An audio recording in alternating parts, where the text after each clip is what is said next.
Salam, salam damai sejahtera bagi kita semua. Kembali kita ketemu di channel Renungan Firman Tuhan.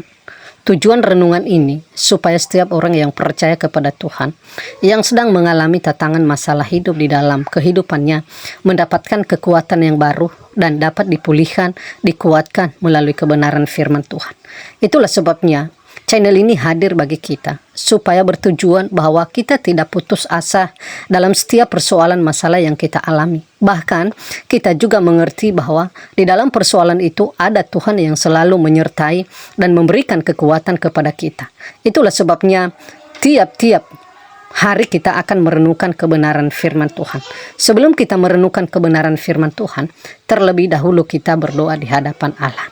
Bapa yang ada di dalam surga, yang penuh kasih di dalam setiap kehidupan kami. Kami bersyukur bahwa Tuhan selalu ada bersama kami, yang tidak pernah mengenal musim di dalam kehidupan kami.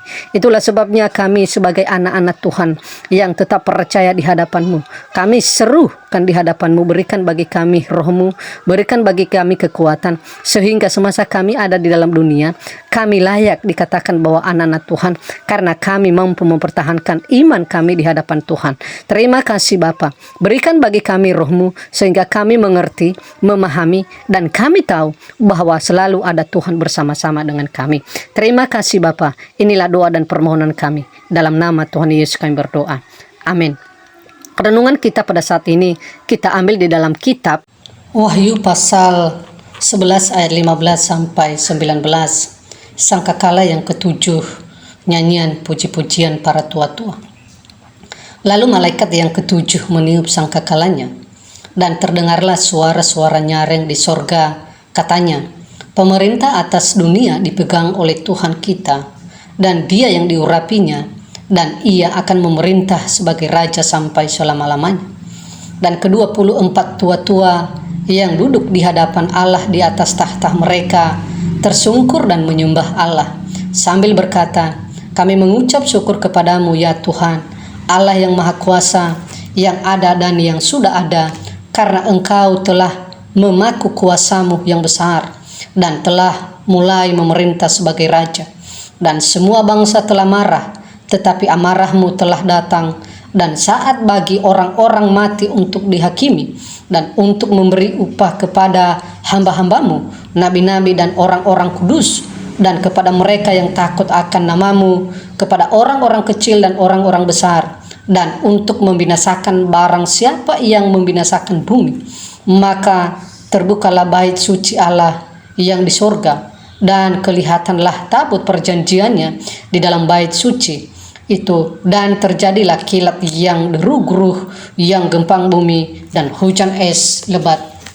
Tema kita pada saat ini yaitu saat surga bersorak, Tuhan berkuasa. Saat surga bersorak, Tuhan berkuasa. Yohanes mendapatkan penglihatan tentang 7 malaikat yang memegang 7 sangkakala dan bersiap meniupnya. Ketika sangkakala ke-1 sampai sangkakala ke-6 ditiup, terjadilah penghukuman atas alam semesta, pasal 8 sampai 9. Tetapi apa yang terjadi ketika sangkakala ke-7 ditiup berbeda dengan apa yang terjadi sebelumnya. Pada saat ditiupnya sangkakala ke-1 sampai ke-6, terjadilah kejahatan dan penderitaan yang menimpa bumi. Namun, pada waktu sangkakala ke-7 ditiup, tidak ada lagi penghukuman yang terjadi. Dan perhatikan, kita diarahkan pada sosok pribadi yang maha kuasa, yaitu Yesus Kristus. Suara sangkakala yang ke-7 memberitakan suatu pengumuman bahwa dunia telah menjadi kerajaan Kristus, dan Ia akan memerintah sebagai Raja sampai selama-lamanya. Ketika malaikat ke-7 meniup sangkakala ke-7, maka ke-24 tua-tua yang duduk di atas tahta hadapan Allah tersungkur dan menyembah Allah. Sangkakala ke-7 ini ditiup sebagai tanda datangnya Sang Raja Kristus Yesus Tuhan kita. Saat itu sudah tidak ada kesempatan lagi untuk menghindari penghakiman Allah.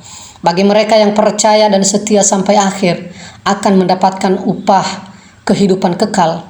Namun bagi mereka yang tidak mau bertobat, Allah akan menyatakan penghukumannya. Penglihatan ini diakhiri dengan terbukanya bait suci Allah dan terlihatnya tabut perjanjian Allah. Dalam perjanjian lama, tabut perjanjian melambangkan hadiran Allah di tengah-tengah umat Israel. Demikian juga kilat, deru guruh, gempa bumi, dan hujan es lebat melambangkan kedatangan atau kehadiran Tuhan Allah. Seperti yang terjadi di Gunung Sinai, ada guruh dan kilat dan awan padat. Keluaran pasal 19 ayat 16. Ketika Tuhan Yesus sudah kembali ke dunia ini, maka secara terang-terangan hadirat Allah ada di tengah-tengah umatnya. Sebelum semuanya itu terjadi, tidak ada hal yang paling penting untuk kita lakukan selain bertobat di hadapan Allah, meninggalkan semua dosa dan hidup taat pada firman-Nya. Kiranya Allah menangkap kita dalam kekayaan anugerah kasih-Nya dan memelihara iman kita sehingga kita bisa bertahan sampai pada kesudahannya. Bapak, Ibu, dan Saudara yang dikasihi oleh Tuhan Yesus Kristus, mari kita mengoreksi diri kita. Apakah kita sudah setia sampai akhir hidup kita? Karena ini adalah suatu gambaran yang dilihat oleh Yohanes bahwa semua orang sama di hadapan Allah. Tetapi yang membedakan adalah satu, percaya kepada Tuhan. Yang kedua, setia mulai dari awal dia percaya kepada Tuhan dan sampai akhir ia hidup di dalam dunia ini. Jadi Bapak, Ibu, dan Saudara yang dikasihi oleh Tuhan Yesus Kristus, ketika sampai hari hak yang telah ditentukan oleh Allah bagi setiap kita umat manusia, maka bukan hartamu yang ditanya, bukan juga sebanyak mungkin kamu mengumpulkan harta di dunia ini, dan bukan jabatan apa yang telah kamu miliki ketika ada kamu di dalam dunia. Tetapi yang dilihat oleh Tuhan bahwa apakah kamu sudah sungguh-sungguh percaya kepada Tuhan Yesus, dan ketika kamu sungguh-sungguh percaya kepada Tuhan Yesus, apakah sudah terbukti dari tindakan perbuatanmu yang kamu lakukan tiap-tiap hari. Jangan sampai pengakuan tetapi jauh di dalam tindakan yang dilakukan tiap-tiap hari. Itu adalah pembohong besar yang terjadi di dalam setiap diri orang yang melakukan hal demikian. Sama artinya si jahat. Si jahat itu adalah pintar sekali berbohong, bahkan dia lebih pintar dibanding dengan segala sesuatu. Tetapi pada akhirnya hakim di dalam diri orang tersebut adalah Tuhan. Itulah sebabnya penting sekali bagi setiap kita umat Allah percaya sungguh-sungguh. Sesudah percaya sungguh-sungguh, setia sampai akhir hidup ini. Jadi tidak ada alasan bagi kita supaya kita masuk ke tempat yang telah disediakan oleh Tuhan. Percaya. Sesudah itu, melakukan dengan setia firman-Nya. Jadi, bagi kita yang sedang ragu-ragu tentang firman Tuhan, sekarang berbalik dan temui Tuhan semasa ia masih ada, semasa ia berkenaan. Jangan lalai kamu untuk datang kepadamu. Kamu tidak tahu hari ini dan hari esok sampai kapan kamu berada di dalam dunia. Tetapi kalau sudah tiba waktunya, maka tidak ada lagi kesempatan bagimu. Tetapi jika masih ada nafas di dalam kehidupanmu, jadikanlah sebagai itu kesempatan terakhir bahwa kamu harus setia, kamu harus percaya sungguh-sungguh, dan harus menjadikan sebagai guru yang anggung di dalam kehidupanmu, yaitu Yesus Kristus. Bapa, ajarkan kami mengerti dan memahami firman-Mu. Kami adalah tidak mampu, tetapi berikan Roh-Mu bagi kami, supaya bisa kami mengimani, supaya bisa kami melakukan firman-Mu, supaya bisa kami menghidupkan, dan supaya kami menjadi anak-anak-Mu yang setia. Terima kasih Bapa, dalam nama Tuhan Yesus kami berdoa. Amin. Demikianlah renungan firman Tuhan ini.